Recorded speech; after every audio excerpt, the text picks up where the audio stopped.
Yeah, taking a look at Purdue. Again, big physical Big Ten team. They do a good job running the ball, different gap schemes. They're physical on defense, well coached on defense, so it'll be a good challenge.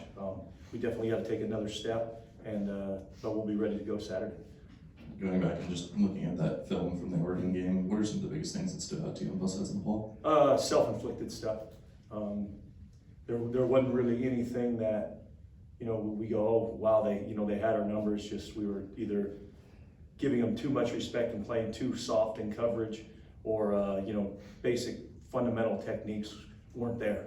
Then they have been all year. So that's something that okay, why did this happen? We got to go out there. We got to execute, especially in those big moments, big games. That's where it becomes even more crucial. What about the physicality that Oregon brought as a Big Ten team now is going to help you get ready for this Purdue game? Yeah, I think it was a great challenge, obviously because of their talent, their size, and it was a good kind of first for a lot of these guys. A lot of new players, young players, their first real taste of that kind of big physical football team. Coach, if you could take us behind the scenes a little bit the last couple of days, like how do you go about flipping the page and getting the team to move on, and kind of how do you attack that transition after a loss like that? Yeah, kind of going back, I've said it before, but it's really, everything is week to week. You got to be able to, whether you win or lose, play well or don't play well, you got to be able to flush the last week, take the things to learn from and move on, because no matter how you did against the team we played the week before, whether we beat Oregon, lost Oregon, or whatever happened, that's not going to mean anything come Purdue. It's about what you can get better at from what you saw in game and then improve for that.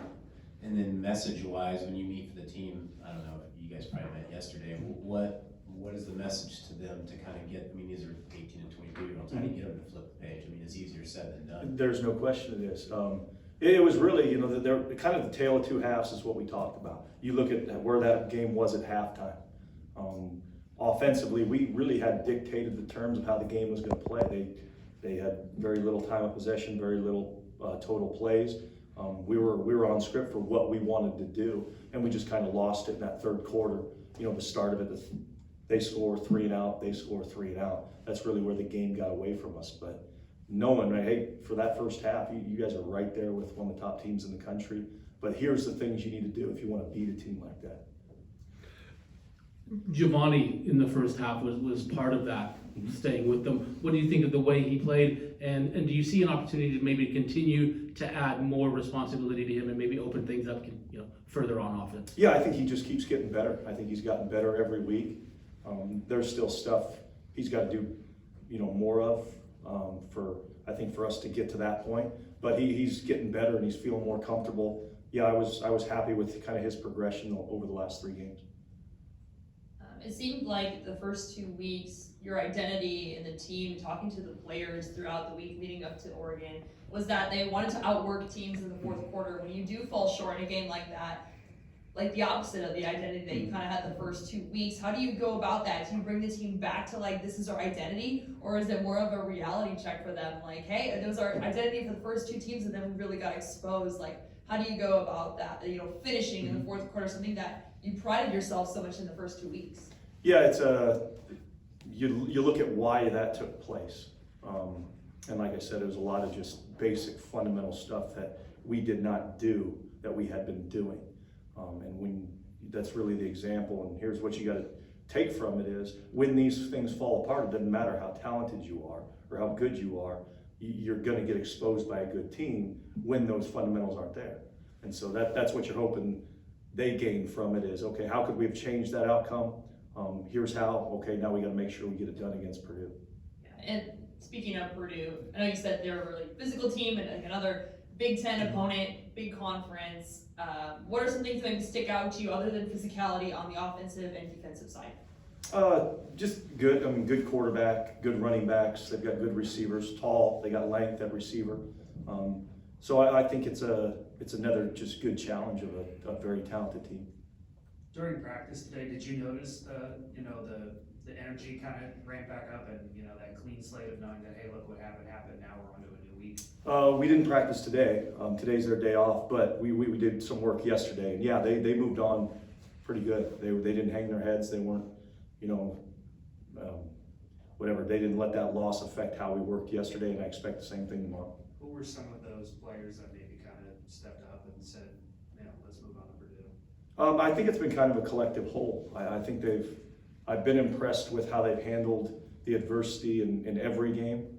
And I was very impressed with how they were able to show up yesterday after a tough loss and a disappointing loss and still get back to work and understand, like, it's one game, we gotta get better so we can continue to get back on the road to success.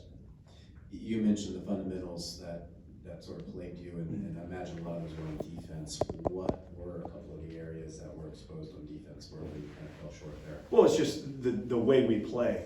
We got away from a little bit, right? We want to challenge people and put our hands on receivers and make every throw contested. We were too far off at times. So just going back to, hey, this is how we play. We play this way for a reason. And when you challenge people and challenge them to make plays on you consistently, they aren't going to do it. But we can't have free access stuff, and we can't just give them free access throws. Do you worry about a hangover from a loss like that, or do you remain confident that you've already seen signs that they're starting to flip the page? Yeah, I think since I've been here, even as coordinator, we had games where, that didn't look. I remember Washington State last year was nowhere near as good as we can play, and they came back and performed really well against Utah. So you're not going to be perfect every game, but the biggest thing, like I said, is learning from those things and why that happened so it doesn't happen again. I know you always want to keep the focus on the field, but the huge off-field news last week with the expansion of the Pac-12 is the simple fact that now there is certainty about the direction of this department and this team and the program and its future. Is that certainty helpful as a coach leading the program? Yeah, I think it is. I think it's more, down the road stuff. I think recruiting and things like that. Actually, right now this season, no bearing on, what we're in right now. But moving forward, yeah, I think so. Over half of Bill Gabriel's targets came targeting your linebackers and slot corner. Just kind of how do you move forward and kind of work on that with those guys, and then also give them support from other spots. Yeah, it really was. I mean, we cut guys loose. I mean, that's really what happened. And that goes back to the fundamentals of my responsibility and how to play. It wasn't that a guy beat us physically at the point of attack. It was we straight up cut a guy loose too many times, and they were wide open. And that's why no one was there. And so those are the things that just cannot happen. That's too easy for an offense. And then doing your favorite segment of the week, injuries.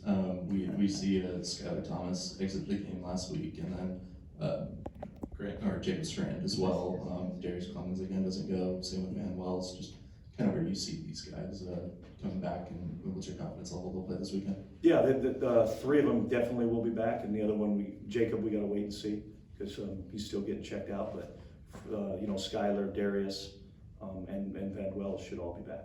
You said definitely for Clemens. You feel that confident? Yeah, he practiced yesterday, and so did Skylar, and so did Van Wells. So that's why I feel good about it. How much have you missed Darius, Coach?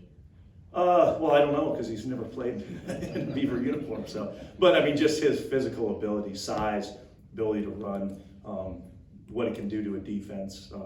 I'm excited to get him on the field finally. Any questions? Thanks, Coach. Thanks.